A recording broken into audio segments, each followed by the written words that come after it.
হজে সালাত আদায় করার মতো জায়নামাজ ছিল না এক হজযাত্রীর।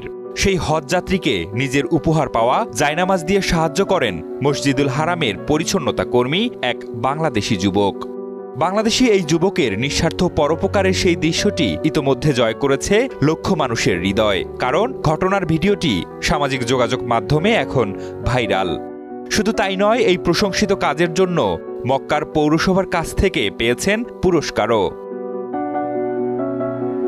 সৌদি আরবে চলছে পবিত্র উমরা হজ, যেখানে উপস্থিত হয়েছেন লক্ষ লক্ষ মুসলিম।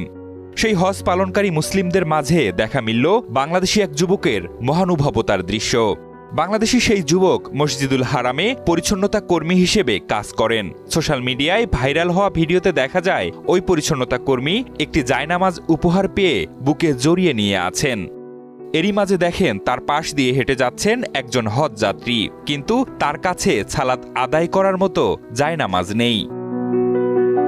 তখনই ওই বাংলাদেশি কর্মী অত্যন্ত বিনয় ও নম্রতার সঙ্গে সেই হজযাত্রীকে নামাজ পড়ার জন্য নিজের ব্যক্তিগত জায়নামাজটি এগিয়ে দেন। অত্যন্ত হাসি মুখেই জায়নামাজ গ্রহণ করেন সেই হজযাত্রী। ওই যুবকের সাধারণ এই আচরণের মধ্য দিয়ে বিশাল উদারতা প্রকাশ পেয়েছে, যা ইন্টারনেট দুনিয়ায় ব্যাপক প্রশংসিত হচ্ছে। বাংলাদেশি কর্মীর এই মহতী উদ্যোগের বিষয়টি নজর এড়ায়নি সৌদি আরবের পবিত্র মক্কা পৌরসভা বা মেয়রালিটিরও। ঘটনাটি নজরে এলে তারা তাকে বিশেষভাবে সম্মানিত করার সিদ্ধান্ত নেয়। সৌদি গেজেটের প্রতিবেদন অনুযায়ী বিনয়, মমতা এবং ইবাদতকারীদের সেবায় একনিষ্ঠ আত্মনিবেদনের স্বীকৃতিস্বরূপ তাকে এই সম্মাননা প্রদান করা হয়েছে।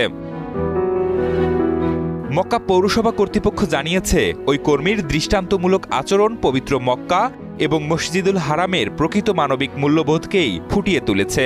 পবিত্র মসজিদুল হারাম কর্তৃপক্ষ এই সাধারণ কর্মীর আচরণের প্রশংসা করে বলেছে, এটি মহানুভবতার একটি বিশুদ্ধতম উদাহরণ।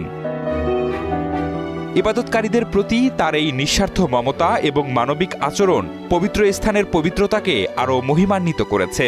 সামাজিক যোগাযোগ মাধ্যম ব্যবহারকারীরা এই ভিডিওটি শেয়ার করে ওই কর্মীর সততা ও নিষ্ঠার প্রশংসা করেছেন।